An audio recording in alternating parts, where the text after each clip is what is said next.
I'm going to explain to you guys the difference between a scholarship cadet and a non-scholarship cadet in a Army ROTC ECP program.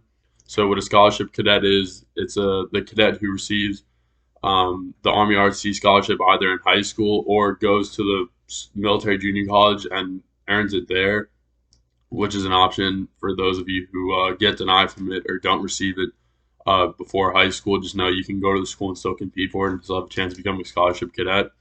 But the scholarship cadet receives $5K semester for tuition, $600 and $600 for their books. So the thing is, when you become a scholarship cadet, is it I feel like it boosts your accountability as a cadet because basically the Army's paying for you to go to school, and if you somehow breach your contract or don't complete all the requirements and don't commission, you have to pay all that money back. Um, Being that the Army lets you just go to school for free. So the other thing though is for a scholarship cadet at a ECP program is when you accept that scholarship, it locks you into what's called the GRFD, which is a guaranteed reserve forces duty, which means you're locked into serving in either the National Guard or the Army Reserves. So a reservist in either the reserves or the National Guard. But as a scholarship cadet, you can, in your sophomore year before you commission, revoke that, which allows you to compete for active duty.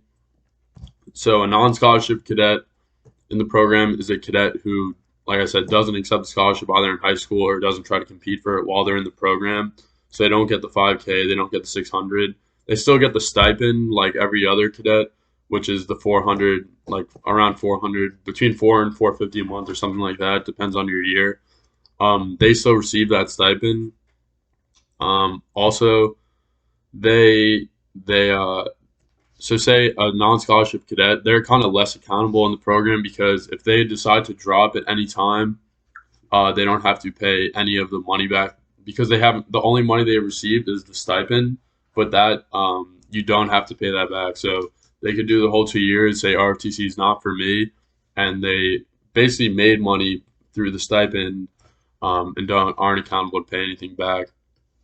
But for those non-scholarship cadets who do stick with it, they are not locked into the GRFD, which is what I just said before, the Guaranteed Reserve Forces duty. So when they commission and then they go to their 4-year bachelor's school, they it's easier for them to compete for active duty because in their sophomore year they didn't have to go through the process of revoking the GRFD and getting the approval of the professor of military science, which is the lieutenant colonel who's in charge of ROTC. But one other quick note is that, like I said, that the cadets, they can drop the program if they're non-scholarship. They don't have to pay anything back. The one issue some cadets run into is that, like I've seen cadets basically where they, because you're an ECP cadet, you have to be an SMP cadet, which means you serve in the National Guard while you're a cadet. So if they enlist, they can drop the program and not pay the money back, but they did enlist on a contract with the reserves.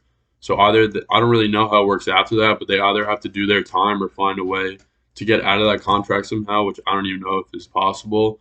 So that is one thing about being non-scholarship. They're still at some point going to make you enlist, so you still might get locked into the Army somehow. Like I said, I don't really know how that works if you decide to drop it as a non-scholarship, you enlisted, but that is something to be wary of.